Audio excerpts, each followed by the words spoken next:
Serial layangan putus yang tayang di WTV setiap episodenya semakin menguras perasaan para penonton. Pada episod sebelumnya, Aris terlihat kecelakaan parah yang membuatnya sampai harus dirawat di rumah sakit. Layangan putus episod 9 akan semakin menguras perasaan dari para penonton. Apalagi yang episod ini, Aris, Lydia, dan Kinan akan terlihat cekcok. Seperti apa sinopsis layangan putus episod 9? Awal episod 9 akan memperlihatkan flashback saat Aris yang sejak awal hari kalang kabut mencari Kinan karena tahu dirinya dan rumah tangganya dalam bahaya.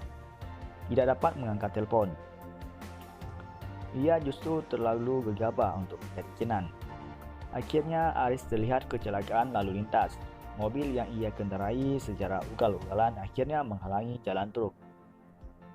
Kecelakaan yang menimpa Aris cukup parah hingga mengharuskan dioperasi.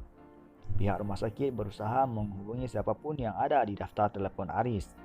Ironis, Lydia adalah orang pertama yang mengangkat telepon dari rumah tersakit.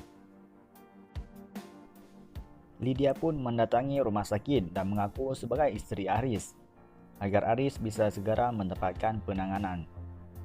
Namun ketika masa kritis Aris lewat, nama pertama yang keluar dari mulut Aris adalah nama Kinan.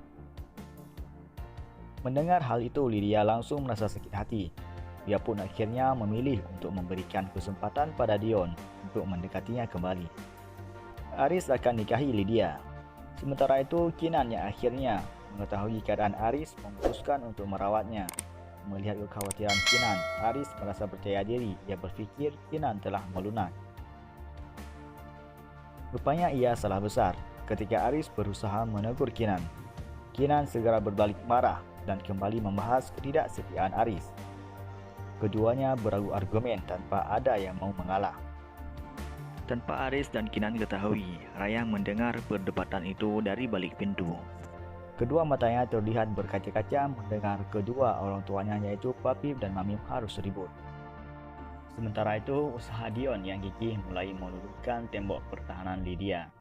Ia mulai berpikir untuk meninggalkan Aris dan beralih kepada Dion.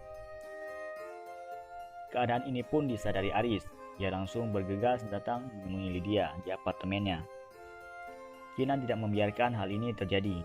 Ia membuntuti Aris dan langsung melabrak Lydia. Tanpa disangka, Aris membela Lydia. Ia mengatakan kalau dirinya berhutang nyawa pada Lydia. Kinan membalas dengan menyuruh Aris memilih antara keluarganya atau Lydia. Jawaban Aris memecah dunia Kinan, sebab Aris mengatakan akan menikahi Lydia.